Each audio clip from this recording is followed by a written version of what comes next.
এই যে রবিবারের দুপুরবেলা আজকে বানাচ্ছি বিরিয়ানি। নর্মালি ঘরে যে সমস্ত জিনিস ছিল সেসব দিয়ে করছি, বাজারে আর কিছু যায়নি আনতে। মেয়েরা বলল মা বিরিয়ানি বানিও, তাই বানালাম, সেটাই একটু শেয়ার করছি। গরম মশলা, বিরিয়ানি মশলা দিয়ে দিলাম, চামচ দিয়ে দিচ্ছিলাম, আমার এখন এক হাতে ফোন ধরে আছি বলে এভাবে দিতে হচ্ছে আমাকে।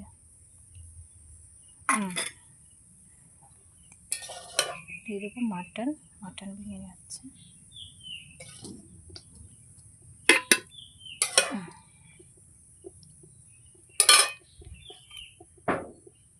বিরিয়ানিতে আলু আর ডিম না হলে ঠিক ব্যাপারটা জমে ওঠে না।